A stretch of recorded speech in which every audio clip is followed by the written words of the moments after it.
Welcome to The Criminologist, the podcast dedicated to educating and entertaining our listeners. We bring you subject matter experts from around the world and share the latest and greatest evidence-based practices and interventions to help individuals desist from a life of crime and delinquency. We do so by painting an accurate picture of that journey from the perspective of the justice-involved individual. Too often, our perceptions of those individuals are tainted by media-driven caricatures created to sell newspapers or movie tickets. This adds little to a healthy dialogue as to how to best address criminality and the reintegration process. This podcast avoids stereotypes and biases in favor of the lived experiences of those we can best learn from. Now, please, welcome the host of The Criminologist, Joseph Arvidsson. Hello, and welcome to episode 80 of the Criminologist podcast. Happy to have you all with us today. I had no idea when I began this podcast adventure that it would take me on the road that it has. In particular, that it would take on such an international flavor. In addition to the incredible individuals that I have met here in the United States, it has allowed me to connect with people from Canada, Ireland, Scotland, England, Italy, and even Armenia. Today, that trend continues as we continue to span the globe in search of those with lived experiences to share with you all. Today, reaching around the world and navigating a 16-hour time difference as we share with you all the experience of Dr. Lukas Carey. Lukas Carey is a trainer, educator, teacher, and academic. He truly believes in using his lived experiences to help others. Lukas feels that a person's mistakes and actions do not necessarily represent them as people, and he wants to use his lived experiences to provide a voice for those people. I am so pleased to be giving him that platform today via this podcast. Please enjoy my chat with Lukas Carey, joining us all the way from Perth, Australia. And I will see you all on the other side. Welcome to the show, Lukas. Why don't we start off by you telling us a little bit about yourself, just generally speaking, about the journey that you've been on. Hey, Joe, thanks for having me, man, and appreciate all the work you do and appreciate your podcast. You are a message from above, my friend, and it's great to be on here with you, so thank you. So my story, I'm obviously from the accent that I've got, a little bit different to some of the other guests you got. I'm in Perth, Australia at the moment. I currently work as an academic in a couple of universities throughout Australia and also as a school teacher in what's called a care school. And what a care school is a school that helps or tries to reintegrate kids from the age of 13 to 18 that have been removed from mainstream school.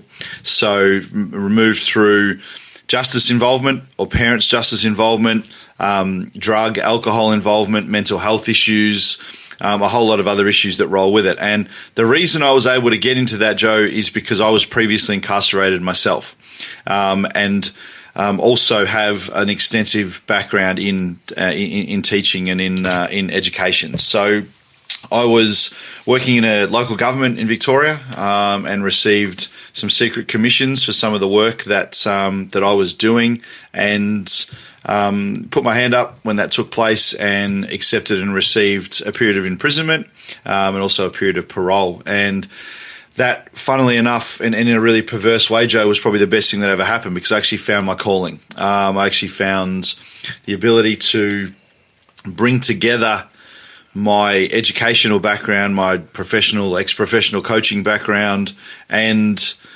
my own lived experience, and become, I suppose, a unique advocate per se, and a unique academic, because I'm bringing both sides of the fence together. I'm bringing the theoretical side with the practical experience side, and it provides a strong point of difference. Let's drill down on that a little bit more, Lukas. We know, obviously, from the literature and from our own anecdotal observations, there's multiple pathways into criminality. Just as there's multiple pathways out. Can you talk more about, again, your sort of lived experience, that journey with reintegration and topic we love to talk about on the show, desistance from crime? So I think the for me now, I mean, the time when you're sitting inside a box or sitting inside a cage for a period of time gives you a great opportunity to actually review and go back over your world from point one to point wherever it was. And I look back now, and I think that strain theory played a really strong point in my offending. We were in a position. We just had a new child, went from 2 wages to 1 wage. We were living out of our means, these sort of things. And to get, to get a little envelope from someone after I'd done some work, not expecting it, was like, hey, this is okay. This can help here. And it obviously did at the time. But what also obviously the ability to look at this is once I was sitting inside, saw it and assessed it and looked at it, I was like, you know what, I've got to make something big of this. We're going to make something better of this. And when I went home, I was literally sitting on the couch applying for jobs. And as you know, and as your listeners know, is that when you got a criminal record, those job opportunities shrink really quickly. And I was lucky enough to have a supportive partner, little kids waiting for me. And it was a challenge, Joe, but to say I had a light bulb moment would be an understatement. I was sitting on the couch applying for a job and a light bulb moment hit me. All right, you need to look up and find online what can be done with someone with a criminal record. And I found a group in the US called Convict Criminology and spoke to Stephen Richards, contacted Stephen Richards, and that was the start of the journey. And the start of the journey he had suggested was, okay, you've got a doctorate in education, you've got some lived experience, but let's actually pair this up. Let's get you into a criminology master's degree. Let's get you understanding that. Let's link the 2 bits together. And then that happened, and from there we've got to the point now, so much so that not only do we work and engage with the convict criminology guys too, but I've actually designed and I'm in the process of releasing a lived experience Dorduk Kulini, which is the Indigenous Australian words for it, criminology, which actually takes the work of convict criminology, puts it into an Australian aspect, and is assisting others in sharing their stories to attempt to change policy and procedure. I'm tickled that you mentioned strain theory just now. A few weeks back, I had on Dr. Vincent Filiomene, who was talking all about organized crime in the south of Italy, and he was tying back his previous criminologist academic experience to that phenomenon, and he started talking about strain theory, which sort of the have and have-nots, and how he connected that to organized crime in southern Italy. So the academic, the professor in me loves that you mentioned that, so I can sort of use that as a, see, I told you so to my students. I'm not just asking you to memorize this like you were once asked to memorize multiplication tables or something. You can leverage this knowledge into your practical experience, as you just highlighted, Lukas. So thank you for that. You've talked about your education milestones. We've covered that. Let's talk more about what's going on now and promote your podcast, Talking Time with Lukas and Alicia. What was the inspiration behind that? And can you maybe touch on some of your experiences with that media outlet? I'll jump back onto the last point you made. I think one of the important things that a lot of people forget when we're in this space is the idea of context. And working with the people that we work with and listening to your podcast and listening to the people that you speak to, is there's a lot of people really quickly in the world that will fall into another theory. I don't want to sound like a theorist, but labeling theory, where you're a criminal, that's what a criminal is. And it was actually, funnily enough, and I do this in the first of every one of my lectures or shoots with the new students, I'll go into the room wearing a Ralph Lauren shirt, maybe a tie, would have shaved the head fresh, I'm in there, long sleeves. Hey, what does a criminal look like? What does a prisoner look like? And then you get the whole random discussions, they got tattoos, they're this, they're this, they're this. It's like, well, you're looking at one. oh, what? What? Yeah, you're looking at one. And then you start to talk about the whole idea and add that introduction in minute one of context. And it's something that is not covered enough when we talk with people, especially practitioners, and we speak with others, is that there is a reason that this thing happened. There's a reason that your criminological actions happened. Now, whether that be biological, physiological, strain, you're in a social disorganization, something, take the extra step and actually have a crack and find out what that is. I know that wasn't your question, but I wanted to bang on that info from before. So talking about that, our podcast. So the podcast actually came from almost something similar to that, Joe, is I'd get a lot of people just through discussions and I'd made some conversations where I would be reaching out every morning. We're doing this interview now at 7 o'clock in the morning, my time. I'd be on the phone every morning and every night finding someone somewhere. And I didn't care who they were, whatever they were doing in criminology, that whatever they were doing as a previously incarcerated person, anyone that I would find, I would contact. Let's chat. And what we'd be doing with that is we'd be in a position to find out what they're about, connect your network, add them to LinkedIn, discuss with them, speak to them. Hey, this is what I'm doing. Any suggestions? And one of the suggestions was to work with other people with lived experience. And I tossed around the idea, and funnily enough, was at the movies with my kids. We were watching Home Alone at Christmas time, and an ad came up for local radio. And I was like, oh, this could work. This could work. We're not close. We're between two, I suppose sort of towns or cities here in where we live, and one of them's got the highest returning to the community rate from previous incarceration. So I thought, you know what, we might actually have an audience here. So we jumped on and started, and we started with our first guest being Andreas Aresti in London, who is a previously incarcerated man but runs a criminology department for one of the London universities. And he came on and chatted about his own lived experience, but also how the fact is that he now teaches inside and outside. And it was phenomenal. And we just had a massive, massive chat. And the chat ended up turning into, Joe, into the best the best radio station we had. And we then decided we could podcast this thing and make it a little bit more personal and have it a little bit more in our control rather than in community radio. So we were able to then go international. And we now stretch across 13 countries at the moment. We thousands of downloads per week. We're in a handful of prisons throughout the world, and this is expanding. And it provides a space similar to yours. It provides a space where there's no question off the record. There is open conversation, and it is purely and simply about engaging on everything to do with incarceration, both sides of the fence. I absolutely love it. I will leave a link for your podcast in the show notes of this episode so I can promote your podcast as well. You got to be coming on our podcast soon, my friend. That's going to be the reciprocal. We've got to get you on to talk about yours on our show next, huh? There you go. That's a deal. I'm going to hold you to that. Have there been other themes that have emerged from your guests that you've learned about their reentry journeys, or is it just really everyone's got a story to tell and they're all different stories?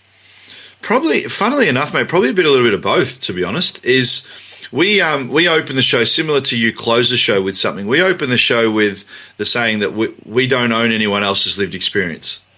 You tell us what you want. You tell us what you don't want. We're not going to pin you on it. We're not going to press you on it. And I think from that, I look at the coach, the old sports coach in me, and some of the guys aren't quite ready to go there yet. And we have a lot of people that are contact us about speaking, but they're not quite there yet. They haven't put the context to it. They haven't owned their own narrative, which is what we speak to these guys a lot about. They're not quite there yet. Is the media still owns their narrative, or corrections still own their narrative, or even to some extent family and partners still own their narrative.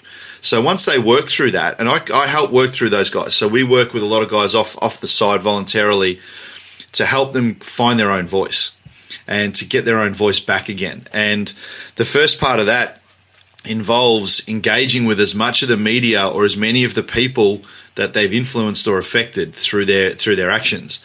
And that can be hard as hell, because you get a lot of people come at them, and you need to be there to support those guys. And we find that a lot of the people that come on our show with lived experience are midway or partway or fully through that journey, and they need some assistance as to where they go to next.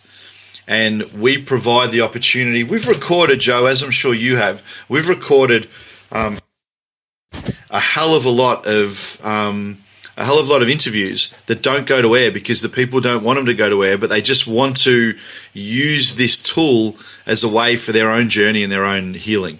So trauma is a massive one that comes across, is that the large majority of people that have been incarcerated have dealt with trauma prior to and during.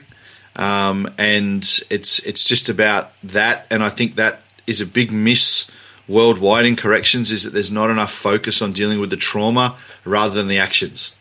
And that goes to that concept thing I mentioned at the start. Yeah, we have talked quite a few times with Dr. Jared Brown from Concordia University about the topic of trauma. And to your point, to the extent that not only did we do a trauma trilogy, he appeared in 3 different episodes, but moving forward, we are going to dedicate a corner of the show, if you will, entitled Trauma Talk with Jared Brown, just to highlight more and more of how important trauma is in the business that we do.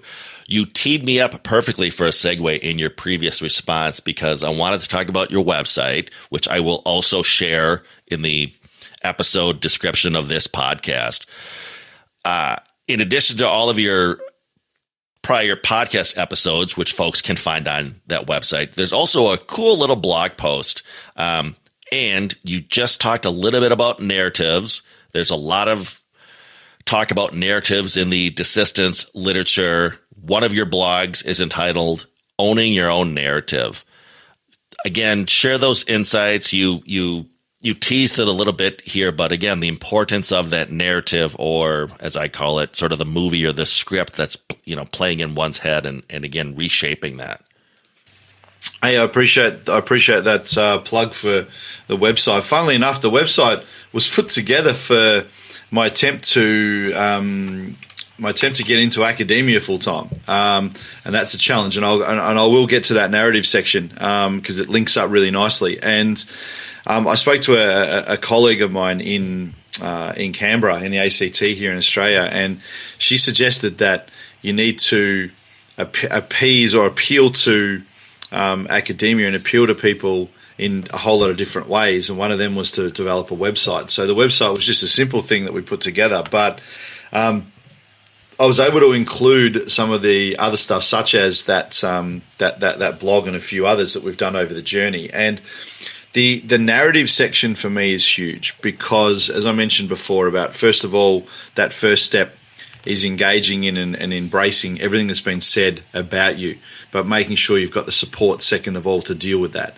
The next is then putting context to what you've done, not making an excuse, not saying, oh yeah, I did this because, no, you still did it. And excuse me for saying this, but I have a conversation I say with the guys, they've got to own their own shit. Is that they've got to own their own stuff. If you ain't ready yet, and we have a lot of conversations with guys and girls that aren't quite there yet, I don't blame them, I don't attack them, I don't get after them. But you hear the story, oh no, I only did that, I did. There's always excuses to it. And own it first, put context to it, then we can work with it. And then we can change it. And once that context put together, all of a sudden it humanizes things to a lot of other people. And then as soon as that humanization comes, Joe, is that the problem of that person being incarcerated, that goes off the person that was incarcerated to the person that they're speaking to or engaging with. And whether that be an employer, whether that be a friend or family member, whether that be a partner or potential partner, anything, is that if you're able to put that story first, it's almost like not only it's a cathartic experience for the person that was incarcerated because it's an open book, but it also puts the onus onto the other person as to them to deal with their own biases or their own position on where they are with incarceration. And I've had this. I mean, I see this, and I still experience this now. Is I've been knocked back for job applications and positions that prior to my criminal record would have with my eyes closed. With my eyes closed. And, I laugh. I mean, there was an instance, and a small story. There's an instance, I coach basketball professionally in Australia, sent 50 kids to college, sent half a dozen kids to the WNBA, and applied for a coaching job at a school, and was teaching at the time unemployed young people, so 19 through 22. And a girl in front of me, literally sitting in front of me in class, who I'd got to know, her first year of playing basketball, loved it. She applied for the same position as I did. 20 years professional coach, 20 years of age. We applied for the same position without knowing it. And we got a call. I got an email in work, and she got a call 2 minutes after, saying that she was successful in her employment, in her application. And mine was because my email was because the other applicants had more experience. And it was just such a light bulb that was like, yeah, we're doing the right thing here, because this is just BS. And I rang up the crew and said to them, hey, just give me a little bit of a rundown as to why I missed out on, the other applicants had more experience than you. 20 years of professional coaching experience internationally, they had more experience. Yes, they had more experience. So, well, I'm sitting in front of the person that got the job, and my experience is older than them. And said to the lady, oh, help us. Tell us what you're thinking. And she's like, and this is her exact words. She goes, I can't tell you why you didn't get the job. I'm like, thank you. You just did. I appreciate it. Thank you very much. Off we go. But she has to deal with that, not me. She has to deal with that because I own my stuff. Exactly. What, in your experiences, Lukas, broadly speaking at least, what works in rehabilitation and reentry, and conversely, maybe what does not work so well? Really interesting. As I think there's a lot of really good programs that work throughout the world. But I think that a lot of the things that happen around the world, and this is part of the reason I wanted to reach out to you, part of a big problem is a lot of the good things that happen in silos, because they happen in a small country town's doing this, a major city's doing this, someone's doing this. And we wanted to do this podcast, we wanted to try and break these lines down, because if we don't do this, we're not going to see what good stuff and what learnings other people have. So, for example, it took the Black Lives Matter movement in the US to actually have a really profound effect on the way that Indigenous Australians are treated here. And it shouldn't have come to that. It shouldn't, not only in your country, but I can't speak for the US, but I can speak for someone that's here in Australia. And that learning, and some of the learnings of things that are going on over there, and in Europe and in Asia and around the corner from us, is that if we know what each other's doing, we can learn off each other and embrace each other.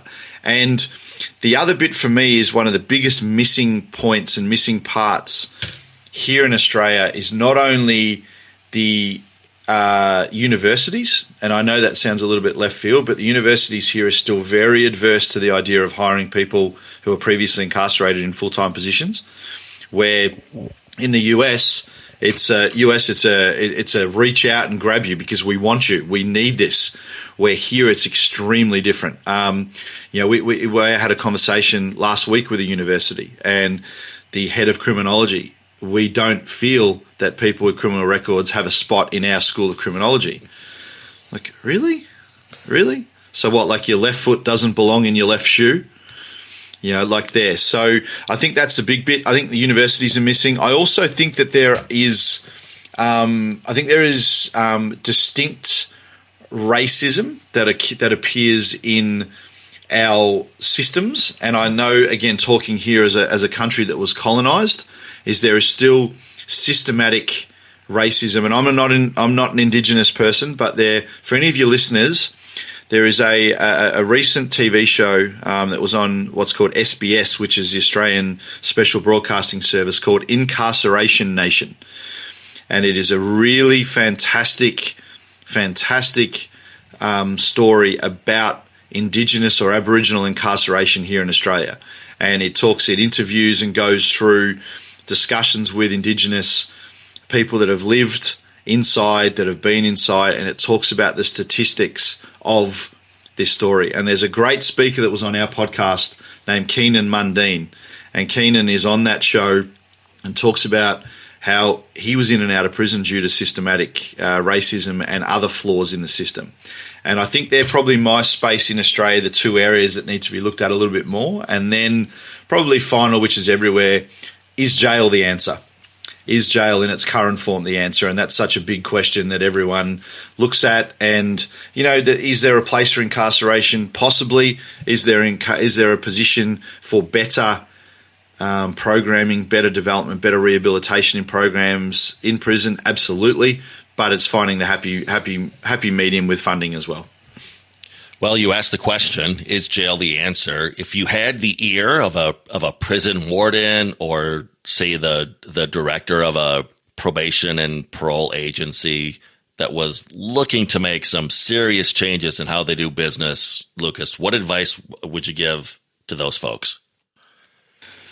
Well, little bit of a left field answer, but you'll get it when I finish it, is the two greatest rehabilitation programs in the world are Alcoholics Anonymous and Narcotics Anonymous.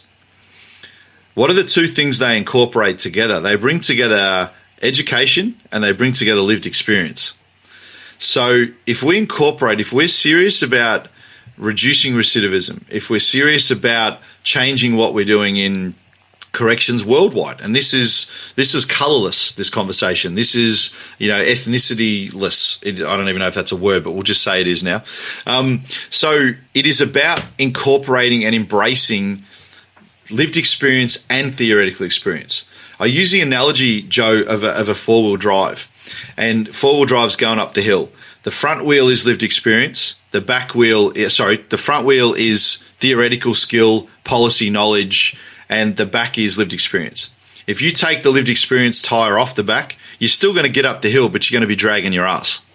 If you put the back wheel on and take the front wheel off and just go with lived experience, you're still going to get there, but you're going to be pushing shit uphill. And you put them both together, we get this cruise, this smooth ride.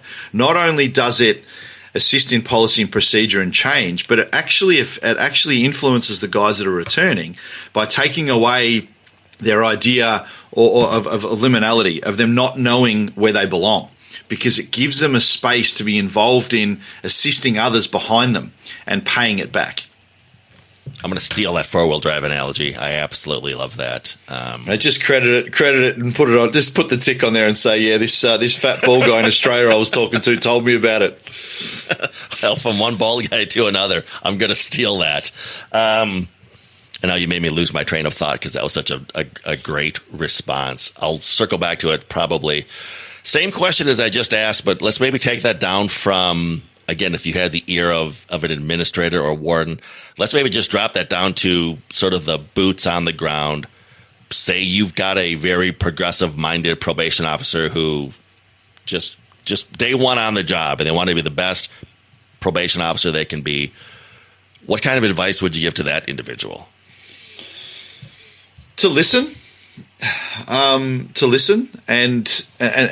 not just listen to the words, but listen to the person's body, listen to their actions, listen to what they're doing. Because if you paint a holistic picture on someone, you're going to understand them a hell of a lot better. I was really lucky that and I say this to sound perverse when I say lucky, but I was really lucky with the corrections officer that was my caseworker when I was incarcerated. And he was a relatively green guy, but, relatively new, but he got it. He got it because he actually spoke to us like we were human beings. He engaged with us as a human. He engaged with the people he worked at, and he legitimately was interested in making our stay inside easier, and then making sure that we had enough services linked up for us when we left. And he went above and beyond to do that. So you were supposed to have your 10-minute, your 10-minute weekly or 10-minute fortnightly, case meetings with him. Ours would go for half an hour to 40 minutes. because he'd be making sure that, okay, well, I've just found that the Red Cross is doing some food vouchers for families, or that, that there is a funding opportunity for toys for your kids for Christmas. Things that were above, because the reason he got that, Joe, is because he saw me at visits. He saw me when my kids would come. He saw me when I would get a letter from my kids and I would be absolutely broken, shattered when you get a phone call from the kids and something's happened at home. I even get emotional now thinking of it, that you couldn't do anything about it. You couldn't do anything when your little fella was getting bullied at school. You weren't there to help you weren't there to give him a hug and give him a cuddle, but he got it. He listened and he sort of looked at things a little bit more holistic, which is what my suggestion would be. I made a note just then when you were describing your prison case officer and you said, well, he gets it. It reminded me, so I train on a variety of so-called evidence-based practices, whether they're cognitive behavioral interventions or risk assessment. But we use this expression if we're talking about a new staff member, and we'll say, oh yeah, he gets it, or she gets it. What we don't mean is they get how to administer the risk assessment. And what we don't mean is, oh yeah, they understand the delivery of these cognitive behavioral interventions. What we mean is they get it like your prison officer got it. They get the empathy piece. They get the client-centered piece. I stole another expression I heard from implementation science, which was, if I don't screw it up here, hired to the will, trained to the skill.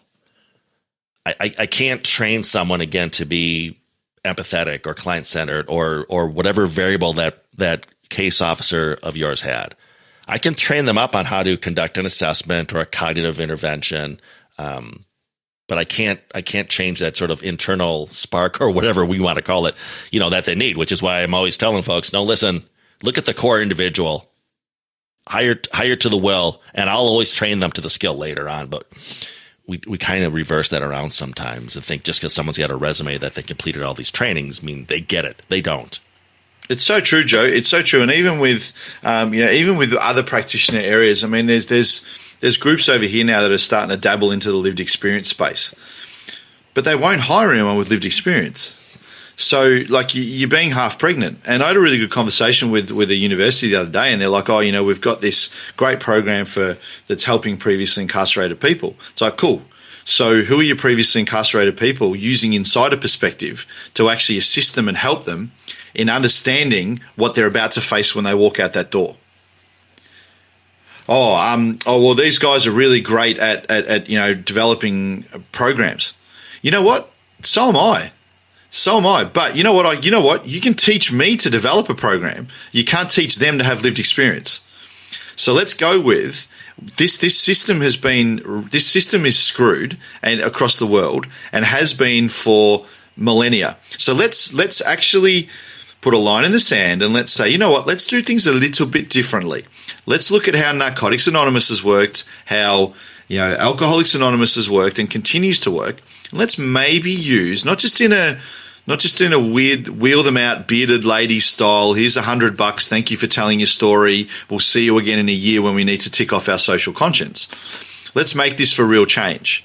And let's put that together where we can actually put the lived experience person together with an academic, with someone that's a policy and procedure development, someone that's in corrections.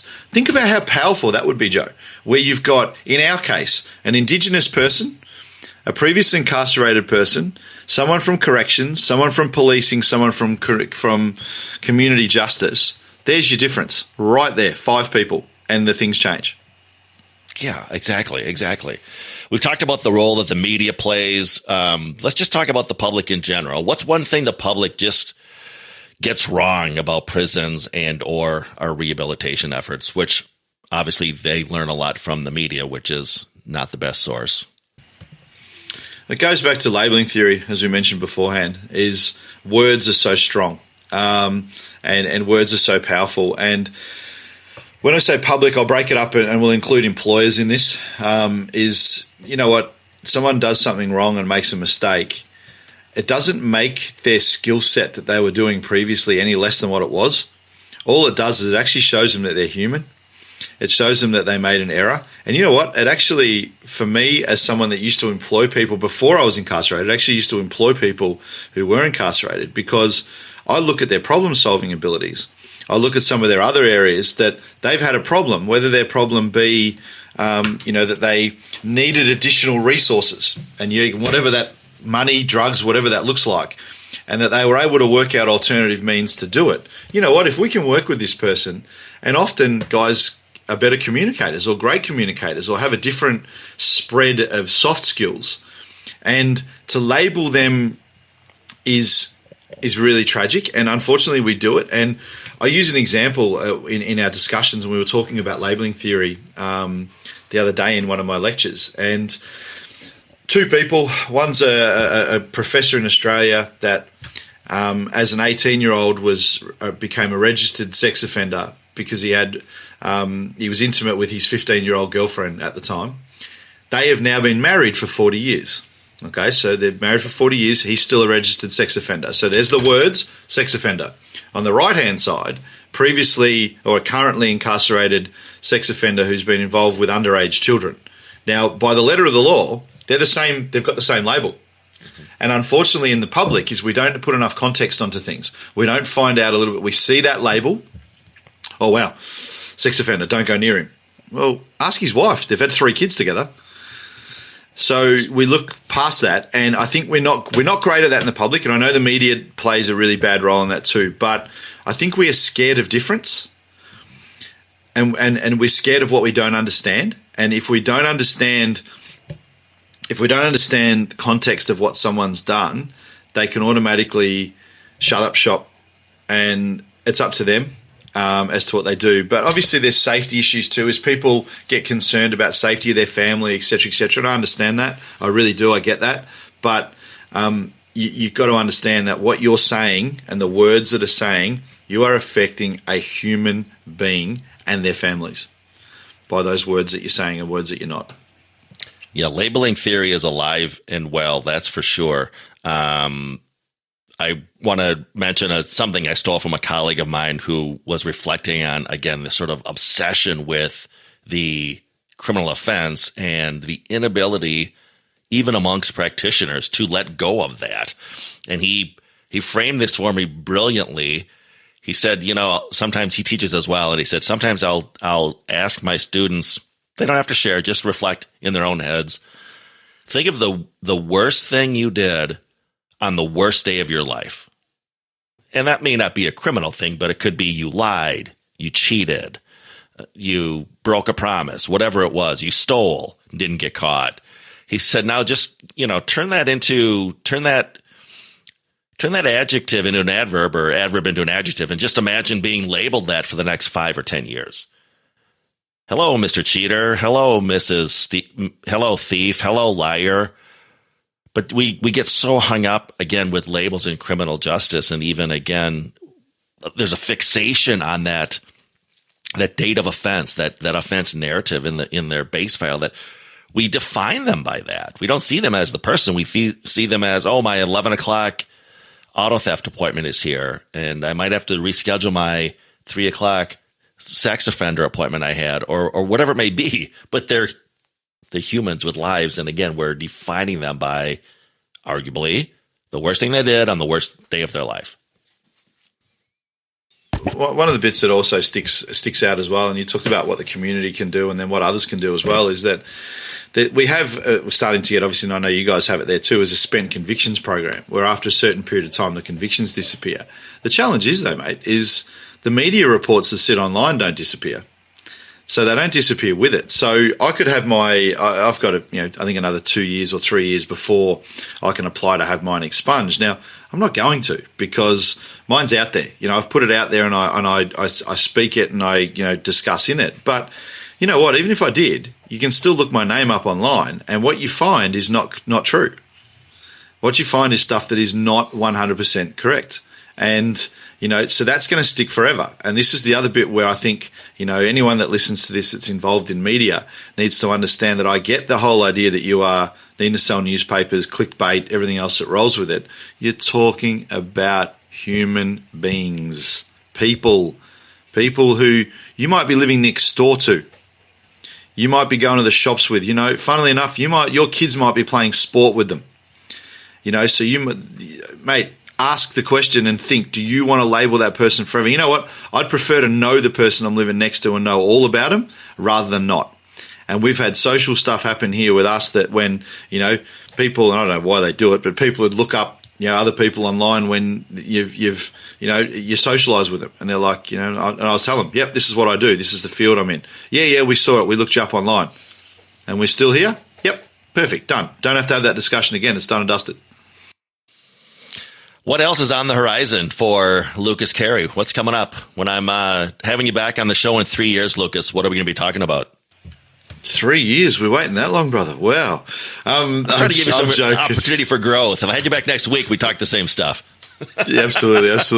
I'm joking with you. Hey, I'm in the process. I've got 7 outstanding bits of academic research that are going to be published in the next, hopefully, 3 to 6 months. So there's a chunk of stuff coming out. That's all based on the comparisons of convict criminology between a couple of different countries, the ability to, the challenges of incorporating and starting up convict criminology in Australia. We've got a couple of education pieces, but also in the process of writing 2 books, which is interesting. So I've got a couple of book chapters that are rolling, but the 2 books are interesting. They're going to be based on, one is the stories of alternate education around the world, dealing with incarcerated people. So we're exploring some writers and contributors for that. And then the other is, and it's still sanctioned at the moment, so I can't say who it is, but working with a high-profile crime figure here in Australia, working with them on what they're doing educationally inside, and talking about their story and using their story as almost a case study to then say that, even the worst, and I'm doing the talking marks for anyone that can't see, even the worst in the world, bring education into this story, and even the worst in the world can contribute back and help others.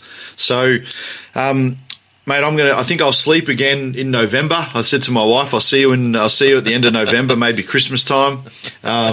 Take a little bit of time off over Christmas, but it's super busy at the moment, and working on a research piece as well on fraud and education of self-managed superannuation fundees as well, which is an interesting piece also. So lots on, my friend, lots on. Lots on your plate. I'm not going to wait 3 years to have you back. Dr. Lukas Carey, thank you for your time. I look forward to having you back on the show. And again, listeners, check the episode description of the podcast for some of those links that I referenced earlier. Lukas, good talking to you. We hope to talk to you very soon. What an absolute treat that was, speaking with Lukas Carey all the way from Perth, Australia. Again, the name of his podcast is Talking Time with Lukas and Alicia. I'm going to leave a link to his website in the show description of this podcast, and through that web link, you will gain access to all of those Talking Time with Lukas and Alicia podcast episodes. Please check that out. Keeping it domestic next week as I interview the incredible Brian Lovins. You do not want to miss this episode, you risk need responsivity aficionados. You are going to be talking to a true expert on the R&R model, but we talk so much beyond R&R, up to and including implementation and, of course, a little bit of assistance. So check that episode out next week. In the meantime, you may contact the show or reach out to us through our website, theparagongroup.llc.com, for training or presentations as to evidence-based practices or, of course, the topic of desistance from crime. If you have questions or comments as to this podcast, feel free to contact the show via our email at thecriminologistpodcast@gmail.com. That's thecriminologistpodcast@gmail.com. Remember to follow us through our Facebook page and our Instagram page at The Criminologist Podcast.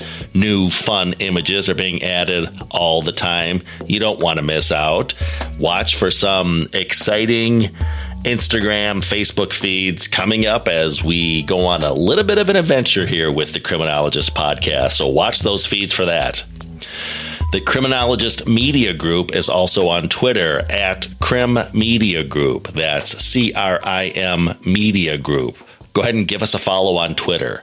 You can also connect with me, Joseph Arvidsson, on LinkedIn and follow both the Criminologist Podcast and the Paragon Group on our LinkedIn pages. Lastly, if you've not already done so, check out and subscribe to our YouTube channel, The Criminologist, for additional content as to the themes of this podcast. Hey, merchandise is now available if you would like a refrigerator magnet or a criminologist pen. Reach out and give us a holler. And if you believe what we're doing on the show, if you're part of the movement, please spread the word. Tell a friend or a coworker or a colleague about us. Ask them to subscribe to the podcast. And of course, do so yourself if you've not already done so. And always remember, folks, there's no them. There's only us. 3 years? We're waiting that long, brother. Wow. I'm joking. The Criminologist Podcast is a production of the Paragon Group, LLC. For speaking engagements, interviews, program design, or training opportunities, please visit us at theparagongroup.llc.com. If you enjoyed the show, you can find more content and videos on our YouTube channel, The Criminologist. Don't forget to like and subscribe. Both the Criminologist Podcast and the Criminologist channel are brought to you by the Criminologist Media Group. Be sure to give us a 5-star review, and thanks for listening. The thoughts, statements, and opinions of the host and cast members do not necessarily reflect the views of their employers and are those of the host and cast themselves. Any discussion regarding client statements, behaviors, actions, or crimes are purely fictional and are used only for the purposes of example. Any examples that could be deemed to be related to an actual individual or individuals are incidental.